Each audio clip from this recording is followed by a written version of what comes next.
Hello, faithful, and welcome to a new episode of Heaven's Metal Streaming Radio here on YouTube. This is our classic album series. I'm your host, Keven Crothers, station manager for Heaven's Metal Streaming Radio and staff writer for Heaven's Metal Magazine. Don't forget, you can check out Heaven's Metal Magazine at heavensmetalmagazine.com.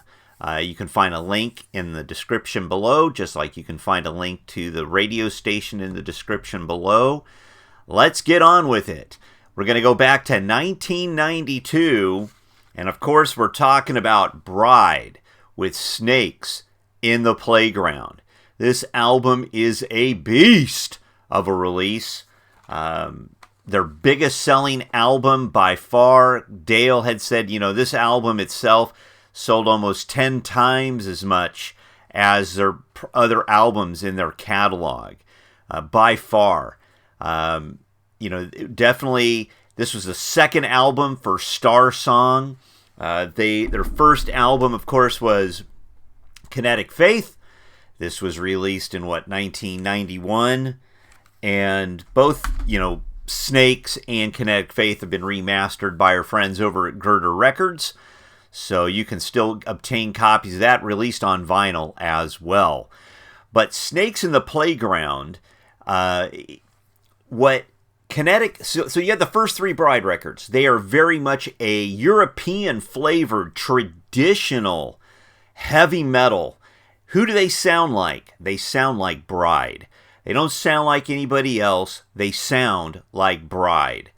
And for the third record, Silence is Madness, they started introducing this kind of bluesy element.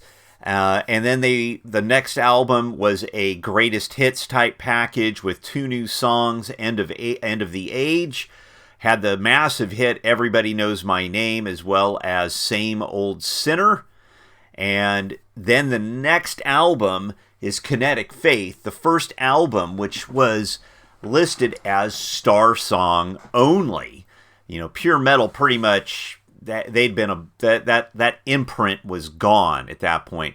Kinetic Faith was definitely a bluesier, groovier hard rock metal in 1991, which is where the shift was going musically, had gone. And Bride, released that first album, great stuff. But this album, Snakes in the Playground, when this hit in 1992, I can tell you, I used to have a cassette of this because that's how I listened to it for years. And this thing is amazing. Absolutely amazing. I remember sharing this with friends, and they were all blown away. We were all blown away. The production was better. The songs were tighter. They were heavier, if that's possible. They instantly memorable. And it opened doors for them. They got to go to Brazil, they toured South America. This record was a monster. And if you think about it, if it had come out 2 years prior, 3 years prior, there's no reason why they wouldn't have been as big, as far as popularity and all that, as Stryper, for instance. I know in South America, you can watch those videos on YouTube, and they're playing in front of 50,000 people, and they're the headliner. Bride is. Bride's the headliner. And, their influence became immense. The album here, a lot of us at the time said, it sounds like Guns N' Roses.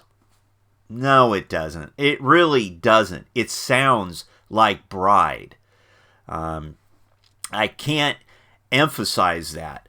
Bride truly are, on this record, Dale Thompson again, vocals, Troy Thompson on guitars, Rick Foley on bass guitar, passed away last year in 2021, and Jerry McBroom on drums.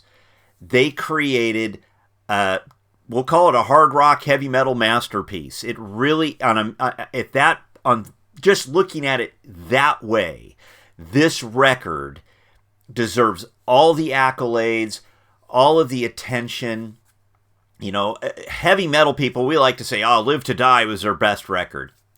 In those first 3 albums, yes, it's their best record. This album is by far and away, you know, a better album. It doesn't sound like the first 3. You know, Des Dickerson was an executive producer. That's like an honorary title. He actually traded licks, apparently, with Troy Thompson on the album opener, Snakes in the Playground. This record was produced by Plinky, who also produced the Novella album, or albums. And, you know, just go through the songs. Rattlesnake, Would You Die For Me? What groove. I mean, Rattlesnake kicks you in the face, hard, fast, belts you in the teeth.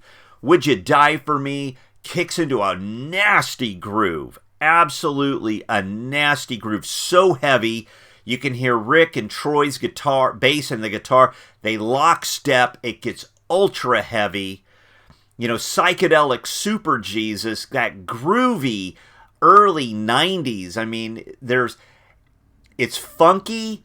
You know, I get Red Hot Chili Peppers, something along those lines, but much, much heavier. You know, it just brilliant stuff. Fallout. Oh my gosh, the groove on Fallout. Again, the bass and the guitar, they lock step, and Jerry holds that drum. It kills. I can't put it any better. You put this record on, you crank it up, or play it quietly with headphones and listen to all the detail. Listen to the care, the production, and it smacks of an all-time classic. I mean, these first 5 songs, really, Rattlesnake, Would You Die For Me, Psychedelic Super Jesus, Fallout. There's a little thing in there called the Salt River Shuffle, which features, oh goodness, I had it written down here. Greg Martin, apologies. Greg Martin from the Kentucky Headhunters plays guitar. There's a lot of guest artists on this album. But Salt River Shuffle, then Dust Through a Fan, another song where that groove, and it just kills, all the energy pumping through the grooves of the vinyl, the songs. This ranks up there with one of the all-time greatest, and I mean that. When I think about it, I mean, I could say, a top 20, you pick your top 25 albums of all time with album openers, okay, the first 5 songs, right? This will rank in there. And honestly, folks, I had to go back and listen to it again, because I'm not just saying that. This record really, really deserves those accolades. You know, not only did Greg Martin from the Kentucky Headhunters guest on here, Rick Florian from Whiteheart does some guest backup vocals. Peter Furler and John James from the Newsboys do some backup vocals. At the time, in 1992, the title track, Rattlesnakes in the Playground, Rattlesnake, won the Dove Award for Best Hard Rock Song. The Dove Award is the Christian version of the Grammys. Psychedelic Super Jesus won Best Hard Rock Song in 1993. The album was still soaring as far as popularity, sales. There was a reason why Star Song bought Pure Metal. They wanted White Cross, but they also wanted Bride. And this record, by far, is an all-time classic. And, you know, there was even a bonus disc back in the day. I was given this on, I guess, some of the early reissues. And this is probably more of like a radio promo, because it tells you, special collector's edition, Rattlesnake Loud, Goodbye, Soft, Bride Talks, and then there are 4 number 1 hits, Troubled Times, Everybody Knows My Name, Same Old Sinner, Hired Gun. But on this record, you had 2 ballads, I Miss the Rain and Goodbye. And I'll tell you, both of those ballads, I'm not a ballad guy, never have been.